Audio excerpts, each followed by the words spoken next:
दोस्तों नमस्कार, मैं सूर्यकांत आप सभी का फिर से स्वागत करता हूं भारत एग्री के हिंदी यूट्यूब चैनल में। आज के वीडियो में हम बात करेंगे गेहूं की फसल के बारे में। मैं आपको बताऊंगा कि गेहूं की फसल में कौन से प्रमुख रोग आते हैं और उन्हें कंट्रोल करने के लिए हम कौन से उपाय कर सकते हैं। इसलिए अगर आपके पास गेहूं की फसल है तो ये वाला वीडियो आपके लिए बहुत ही महत्वपूर्ण होने वाला है। मेरी आपसे एक निजी राय है कि वीडियो अंत तक देखें और वीडियो के आखिर में अगर आपको जानकारी पसंद आती है तो इस वीडियो को ज़रूर शेयर कीजिए। चलिए फिर बिना किसी देरी के आज के वीडियो के लिए शुरू करते हैं। भारत में रबी के मौसम में गेहूं की फसल एक प्रमुख फसल मानी जाती है। वैसे तो आमतौर पे गेहूं की फसल संपूर्ण भारत में कम ज़्यादा मात्रा में हमें दिखाई देती है, लेकिन गेहूं की खेती करने वाले कुछ प्रमुख राज्य अगर हम देखें तो पंजाब, हरियाणा, उत्तर प्रदेश, उत्तराखंड और कुछ मैदानी भाग अगर देखें तो राजस्थान और मध्य प्रदेश। अगर आप गेहूं की फसल में उर्वरक प्रबंधन, पानी प्रबंधन और कीट और रोगों का प्रबंधन सही तरीके से करते हो तो गेहूं की खेती में 30 से लेकर 40% की उपज बढ़ने की संभावना होती है। और इसीलिए आज की वीडियो में मैं आपको बताने वाला हूं कि गेहूं की फसल में रोग प्रबंधन कैसे किया जाता है। अगर गेहूं की फसल में प्रमुख रोगों का अगर नाम देखें तो गेहूं की फसल में आने वाला रतुआ रोग, अब ये रतुआ रोग 3 अलग अलग प्रकार का होता है। पीला रतुआ, भूरा रतुआ और काला रतुआ रोग। इसके अलावा गेहूं का कंडवा रोग, गेहूं का चूर्णिल असीता रोग और गेहूं में एक करनाल बंड करके रोग आता है। ये कुछ प्रमुख रोग होते हैं गेहूं में। सबसे पहले हम देखते हैं कि इनके क्या क्या लक्षण होते हैं फसल के ऊपर, ताकि आपको बहुत आसानी से समझ आए कि अपनी फसल के ऊपर कौन सा रोग आया है। उसके बाद मैं आपको इन सभी रोगों को नियंत्रित करने के लिए और साथ ही साथ अवस्था अनुसार गेहूं की अच्छी पैदावार के लिए यहाँ पर आपको 3 छिड़काव बताऊंगा। तो पहले देखते हैं रोग अनुसार उसे हम कैसे पहचान सकते हैं। पहले नंबर पे देखते हैं पीले रतुआ के बारे में। अब इसको गेहूं का धारीदार रतुआ भी कहा जाता है। इसका एक प्रमुख लक्षण अगर बताऊं तो गेहूं के पत्तों के ऊपर हमें पीली धारियां दिखाई देती है, जिसके कारण वो पत्ता पूरी तरह से खराब हो जाता है।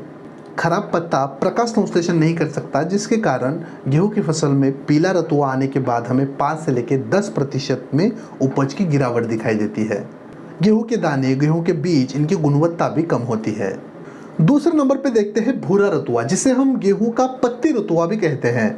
इसका अगर प्रमुख लक्षण देखें तो गेहूं के पत्तियों के ऊपर भूरे रंग के धब्बे दिखाई देते हैं, जो कि आगे बढ़कर फिर काले बन जाते हैं। इस रोग के कारण गेहूं की फसल में लगभग 60% का नुकसान संभव होता है।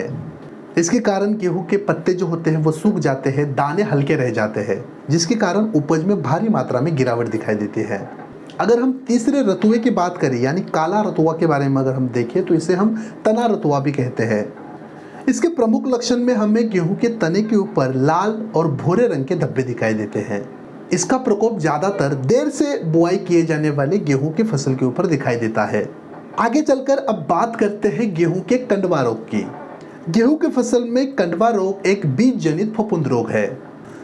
इसके जो संक्रमित बीज होते हैं वो स्वस्थ बीज के जैसे ही दिखाई देते हैं, लेकिन जो इसके संक्रमित दाने होते हैं वो काले दिखाई देते हैं। अगर ये रोग अपनी फसल में आता है तो फसल का लगभग 40% का नुकसान भी संभव होता है।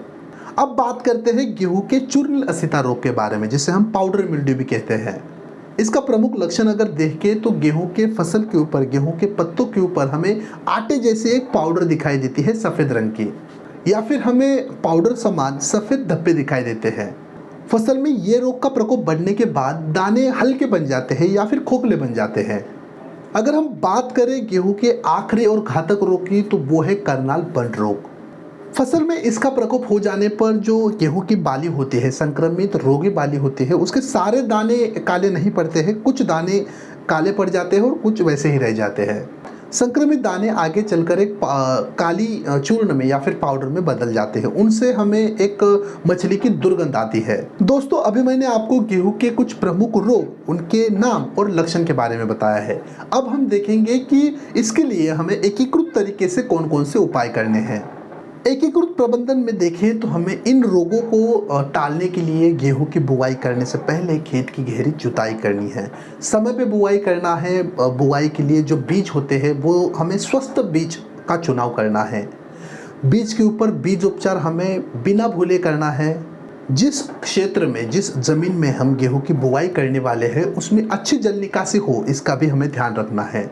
मिट्टी परीक्षण के आधार के ऊपर हमें फसल का जो उर्वरक प्रबंधन है वो करना है, ताकि किसी भी प्रकार के रोग के शुरुआती अवस्था में अपनी फसल जल्दी से जल्दी संक्रमित ना हो।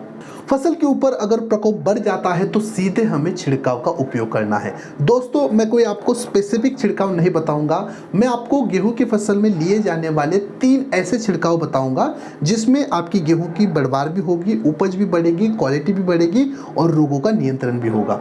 मैंने यहाँ पर आपको 3 छिड़काव निकाले हैं अवस्था अनुसार, मतलब फसल की बुआई करने के बाद 20 से 35 दिन के अंदर आपको 19-19 उर्वरक 5 ग्राम लेना है।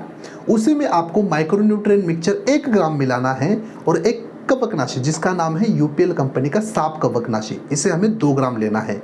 1 लीटर पानी के हिसाब से घोल बनाना है और उसे हमें छिड़काव के लिए इस्तेमाल करना है। अगर आपको और बेहतर रिजल्ट चाहिए तो आप इसमें 1 ml प्रति लीटर के हिसाब से चिपकू की मात्रा मिला सकते हो।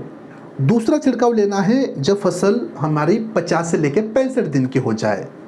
इसमें हमें छुरो 5234 5 ग्राम लेना है। बायर का एम्बिशन टॉनिक हमें 2 ml लेना है। और तीसरी दवा लेनी है सिंजेंटा कंपनी का रिडोमिल गोल्ड कवकनाशी, एक फफूंदनाशी है। इसकी मात्रा लेनी है 2 ग्राम प्रति लीटर पानी के हिसाब से। ये तीनों दवा हमें एक साथ मिलानी है और फसल के ऊपर छिड़काव के लिए इस्तेमाल करनी है। यहाँ पर भी आप आवश्यकता अनुसार चिपको का इस्तेमाल जरूर करें।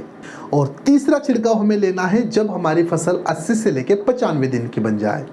इसमें हमें 13-0-45 5 ग्राम लेना है, माइक्रोन्यूट्रिएंट मिक्सचर 1 ग्राम लेना है और अदामा कंपनी का कस्टोडिया कवकनाशी हमें 2 ml लेना है। दोस्तों, इन तीनों दवाओं को हमें एक साथ पानी में प्रति लीटर पानी के हिसाब से घोल बनाकर फसल के ऊपर छिड़काव के लिए इस्तेमाल करना है। यहाँ पर भी आप चिपकू जरूर इस्तेमाल करें।